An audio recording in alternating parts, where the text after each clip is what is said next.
Leon, thanks for inviting us in. You've had a busy few months. Can you tell us a wee bit about it? Yeah, well, obviously, just won the league back to back, which has been unbelievable. To do it once last year, and then to go on again and do it again was obviously unbelievable. Something you dream of.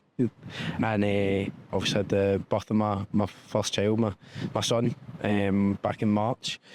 So yeah, it's been a big change going up to the Premiership, becoming a dad. It's been major life changing moments, stuff that I've always dreamed of as well. But it's been amazing, absolutely amazing. You know, obviously professionally and personally. I couldn't ask for two better things to happen. It's been a great start to 2025. Obviously get hit with some tough news that my son was profoundly deaf, which was again a massive life-changing moment for myself, my partner and my family and everybody involved. But we're taking it in our stride, and we're trying to battle it as hard as we can.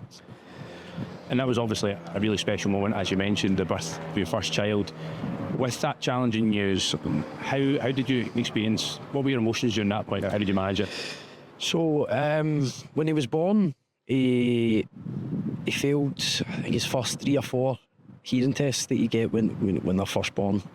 You get one the day after he's born in the hospital, but they put it down a lot to, like, he's got a lot of mucus in his system and things like that, so that will clear. It's probably blocking his ears, and that's why he can't hear. To then the second, third, and they told us kind of the same thing, still a bit of mucus in there. Don't worry. Not once did we ever think like anything would be an issue, just because of how alert he was. Like, he would, for the minute he came out, he was just eyes open, looking around, and he'd speak to him and he'd move his head, and you just felt like he was responding to you, and he could hear you absolutely fine.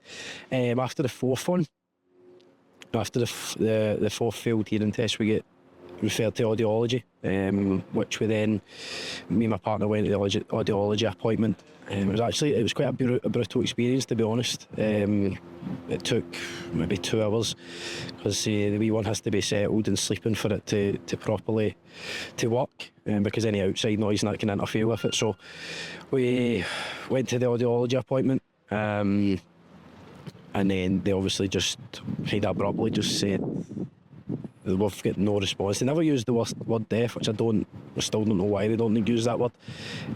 What does that mean? Is he going to be able to respond at some point? And it was just like, nah, he'll never be able to hear. So basically gave us a leaflet, and told us this is who you can contact, and basically showed us the door, which was hard to say. It's kind of as bad an experience I've ever had to go through. Obviously, first time parents, being so young as well, you kind of want your child to be perfect in every way, just for the sake of them. So when we heard that news, it was heartbreaking. It was as tough a 5 days I've ever had. Again, because it's just, I don't know many people, to be honest, that are deaf, especially at that age. So obviously when my partner found out that he couldn't hear her voice, had never heard his mum and dad's voice, and for the first 10 months of his life he won't be able to hear his mum and dad's voice, that was soul destroying for her and myself, and obviously the family members as well. I think there's just not a lot of information about it at all out there. So it's not like your ADHD or autism or diabetes, things like that. I know stuff about that I've never had, or because it's just out there for information. So you kind of know. Whereas deaf, I knew nothing. I knew absolutely nothing. None of us did. That was a rude awakening, having to kind of just think that's it. My son will never be able to hear. That's it. Over. Do you know what I mean? So that was hard to come to terms with. And I just felt like the way they told, the purpose for me now is I want to, one, spread awareness about it. 2, I don't want another young family to ever have to go through what me and my partner went through in terms of no help.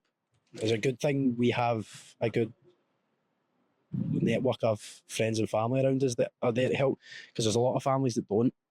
And again, financially, in both of our families, it's not really a problem, which is another good thing. Whereas again, there's a lot of people out there that don't have the financial capabilities or don't have the friends and family network that we do that will find this a way tougher than we do. So I just want to be able to help in any way, shape or form. If I'm able to help one, whether it be a single mother, single father, or a couple with a deaf child through this journey, then that's my aim of this. Well, and obviously for all first-time parents, there's a lot of sort of new changes you need to make for yourself and your partner. There'll be a lot of alterations you need to make in early childhood for your son. How has those first few months been in terms of managing that stress and coupling that up with a hectic few months football-wise as well? We don't always see. We've seen all the celebrations, but we don't always see the other side of football. So how's those few months been for yourself? Changed me a lot in terms of, I used to think the world revolved around football. I used to if I had a bad game or a bad session, it would affect my weekend, ruin my weekend. Now I come home and it's not about me anymore. Yeah, it's about him.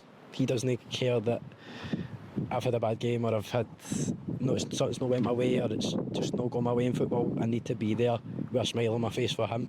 So that was a big change factor. And again, it's made me relax a wee bit more in terms of it isn't the be all and end all. Do you know what I mean? Things do get better. I think that's helped my girlfriend as well, because I used to come in and I wouldn't be the best best of partners in terms of I'd just be down, not in the mood for anything, just didn't want to do anything after football with anything didn't go. Whereas opposite as well, if everything's going well, it's all amazing. But that really helped me. Like, I'm going home to my son who has never heard his mum and dad's voice, so if I have a bad game of football, it really does not matter. There's a lot worse things happening out there, so that's the biggest thing I've took for that, and it's life changing for me, and I love it. I love it now. Is there anyone that you've been able to tap into the club? Because as you said there, you no longer see yourself as just Leon McCann the footballer, it's Leon McCann the father, and it's obviously a brilliant thing having that, and it's such a massive change to your life. There's a number of new fathers or have older kids in the changing room. What have you been able to lean on them for? It's obviously so. As a group, obviously we've been together for a few seasons now. There wasn't a lot of players with kids.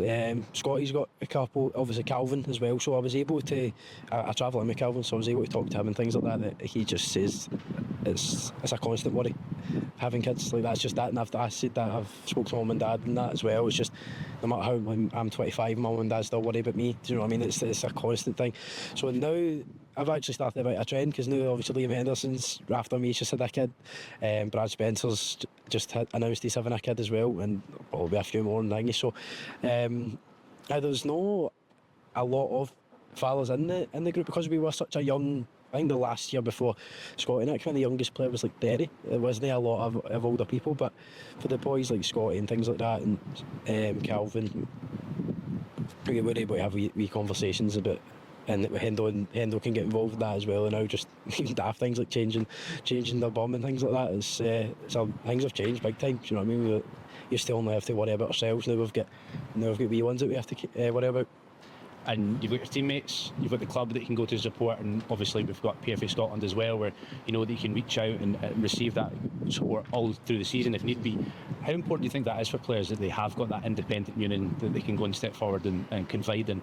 I think it's absolutely massive, because if it wasn't for you guys, I wouldn't really know where to turn. I've never had a real job, as they say. I've always been in the football industry, so for a situation like this where I need help, I need the word to be spread, and I need awareness, because even things like me and my partner are going to have to pay to learn level 1 BSL, which is British Sign Language. I think you're maybe £200-300 each, so I need to pay £300 to learn how to communicate with my son, which I think is totally wrong. He's going to go and hopefully get some cochlear implants, which will hopefully allow him to hear. It's a wee operation that he gets at 10 months old that will be able to hopefully be able to hear. It'll be difficult for him in terms of once you put them on, he'll be able to hear. If he's in a classroom, he'll be able to hear every single person's conversation. So it's going to be a lot for him as he's getting used to it. he might not enjoy hearing sound for the first time because he's went 10 months of pure silence. So it's life-changing things for us. A journey that we're with this like we're happy now. We're not, I wouldn't say happy's the right word. We're content with it. You know what I mean? We've accepted the fact that he's deaf. There's nothing we can do about that. It's never ever going to change. But that's why I want to help him for starters, but also want to help other families because, again, they're a random mum and dad don't have the PFA that they can turn to and get their word out. Do you know what I mean? And they're sat themselves with a bit of paper saying, "There's your son's deaf and might not ever be able to hear you, might not be able to afford the language classes because we're going to do level 1 to 4, which is level 1's the beginner, just like your normal high by your normal 3 cents, up to level 4, which is full sentences and things like that. But that will cost a couple thousand. For a couple £1,000 to talk to your son is ridiculous in my opinion. And like I say, it's a good thing that our families are so in it together, because they will all be the same. But I just feel once he starts going to nursery and school and having a life, it's not going to be much of a life if he can't communicate with anybody. So it's a major thing for us. And again, I just want to spread the word as much as possible that you aren't alone. I felt I was alone. My partner felt that we were alone, but we've decided we went to deaf hubs where you realise you're not alone, and there's hundreds of children with the same condition as my son, and that was massive for me, just to feel like part of something. You know what I mean? You're not in this journey by your own, and you get advice from people that have been there, done it. So I want folk to be able to come to me and be like, I've lived it, I've been through it, so I can offer the advice or where to turn, or for even any fans or players that have got this. I don't know. I might be the only one with a child with that. Maybe there's people that haven't came out yet, but it's just like there's so much. There's a community for the deaf people. Do you know what I mean? There's so much, and it's a great community in terms of the people in it, and because you're all on that same journey together, so you're all fighting for that same purpose to spread awareness of the deafness. That it is a disability, but it's an amazing thing as well, and I can't wait to get my hands on the BSL and start learning, because it's another.